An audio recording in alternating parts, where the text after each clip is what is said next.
Panorama group, जो सोचता है वो करता है। आपके अपने सपनों का आशियाना। नमस्कार, सिटी पोस्ट लाइव में आपका स्वागत है। मैं हूं श्रीकांत प्रत्युष। बिहार की राजनीति गरमाई हुई है। आपके जहन में भी सवाल उठ रहा होगा और राजनीतिक गलियारे में भी अटकलों का बाजार गर्म है नीतीश कुमार की दिल्ली यात्रा को लेकर। तो नीतीश कुमार 24 घंटे के अंदर दिल्ली से वापस पटना आ चुके हैं, लेकिन अभी तक आधिकारिक तौर पर उनकी इस यात्रा का कोई मकसद नहीं बताया गया है। ऐसे में राजनीतिक गलियारे में अटकलों का बाजार गर्म है। लोग कयास लगा रहे हैं और पहला कयास ये लगाया जा रहा है कि मुख्यमंत्री नीतीश कुमार जन स्वराज के संस्थापक प्रशांत किशोर के बढ़ते प्रभाव को देखते हुए समय से पहले विधानसभा चुनाव कराना चाहते हैं। नीतीश कुमार नहीं चाहते हैं कि प्रशांत किशोर को चुनाव की तैयारी के लिए और 1 साल का समय मिले। आपको पता ही है कि प्रशांत किशोर के निशाने पर नीतीश कुमार और तेजस्वी यादव हैं और प्रशांत कुमार लगातार कह भी रहे हैं कि उनकी लड़ाई तेजस्वी यादव से नहीं है बल्कि एनडीए से है, क्योंकि तेजस्वी यादव में तो दमखम ही नहीं है। तो ऐसे में नीतीश कुमार की चिंता बढ़ गई है, क्योंकि नीतीश कुमार तो प्रशांत किशोर को बखूबी जानते हैं, उनके साथ काम कर चुके हैं और वो जानते हैं कि प्रशांत किशोर भले कभी चुनाव नहीं लड़े, लेकिन वो चुनाव लड़ाना जानते हैं, चुनाव जिताना भी जानते हैं। तो इस तरह की अटकलें लगाई जा रही हैं कि हो सकता है कि मुख्यमंत्री नीतीश कुमार समय से पहले विधानसभा चुनाव कराने को लेकर बीजेपी के नेताओं से मुलाकात करने गए थे। क्या हुआ पता नहीं। दूसरी चर्चा ये है कि नीतीश कुमार 2 डिप्टी सीएम होने की वजह से असहज महसूस कर रहे हैं। वो नहीं चाहते हैं कि 2 डिप्टी सीएम रहें।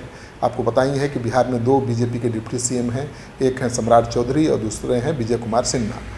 तो माना जा रहा है कि नीतीश कुमार ने इसको लेकर भी बातचीत की होगी और बहुत जल्द एक डिप्टी सीएम की छुट्टी हो सकती है। किसकी छुट्टी होगी ये तो नीतीश कुमार ही तय करेंगे या बीजेपी तय करेगी। तो अभी अटकल लगाना बड़ा मुश्किल है।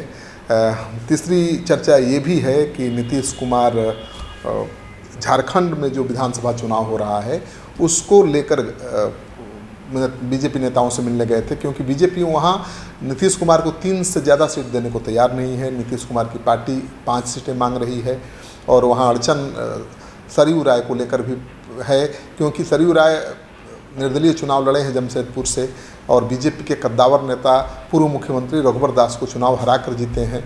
तो चाहते हैं कि जमशेदपुर से ही जेडीयू के टिकट पर चुनाव लड़ें, लेकिन रघुवर दास चाहते हैं कि उनका बेटा वहां से चुनाव लड़े। तो इस सीट को लेकर भी पेंच फंसा हुआ है। शायद नीतीश कुमार ने इसको लेकर भी बातचीत की होगी।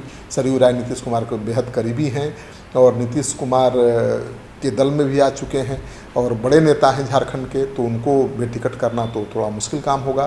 तो मुझे लगता है कि जो राजनीतिक गलियारे में जो चर्चा है इसी को लेकर हो रही है कि नीतीश कुमार सरयू राय को जमशेदपुर से ही लड़ाना चाहते हैं और बीजेपी से उन्होंने जरूर इस बारे में बातचीत की होगी। चौथी चर्चा ये भी है कि नीतीश कुमार चाहते हैं कि विधानसभा चुनाव से पहले बिहार को कोई विशेष पैकेज मिले, बिहार के लिए कुछ खास हो, ताकि चुनाव में लड़ाई थोड़ी आसान हो जाए। लेकिन असली वजह क्या है, किन मुद्दों पर नीतीश कुमार की बीजेपी नेताओं से बातचीत हुई है, अभी तक खुलासा नहीं हुआ है और किसी को पता भी नहीं है। आधिकारिक तौर पर तो कोई बयान जारी हुआ नहीं है और नीतीश कुमार ने कुछ बोला नहीं है। तो इंतज़ार करिए, सही कारण क्या है ये तो नीतीश कुमार ही बता पाएंगे। इस वीडियो को ज़्यादा से ज़्यादा लोगों के साथ शेयर करिए ताकि उनके सवालों का जवाब मिल जाए, क्योंकि अटकलों से लोग परेशान हैं और उनकी समझ में नहीं आ रहा है कि नीतीश कुमार के अचानक दिल्ली यात्रा का ये मकसद क्या है। क्योंकि 1 दिन पहले ही बीजेपी के राष्ट्रीय अध्यक्ष पटना आए थे, अपने पार्टी के नेताओं से मुलाकात की थी, लेकिन नीतीश कुमार के साथ उनकी कोई मुलाकात नहीं हो पाई थी। और चौथी चर्चा ये है कि कैबिनेट विस्तार को लेकर भी नीतीश कुमार ने बात की होगी बीजेपी के नेताओं के साथ, क्योंकि कैबिनेट का विस्तार अभी लंबित है। करीब 6 मंत्री और बनाए जाने हैं, 30 मंत्री हैं, 36 मंत्री होने चाहिए। तो पहले कहा जा रहा था कि बहुत जल्द कैबिनेट का विस्तार होगा, लेकिन पितृपक्ष के कारण ये विस्तार टलता गया और अब माना जा रहा है कि नवरात्र में ये विस्तार हो सकता है और इसमें कई नए चेहरे शामिल हो सकते हैं मंत्रिमंडल में और कई पुराने चेहरे मंत्रिमंडल से बाहर भी हो सकते हैं। तो इस वीडियो को खूब शेयर करिए, अपने दोस्तों के साथ सब्सक्राइब भी करिए और इसको शेयर भी करिए, ताकि लोगों के जहन में जो सवाल हैं उन तमाम सवालों का जवाब उन तक समय से पहुंच जाए।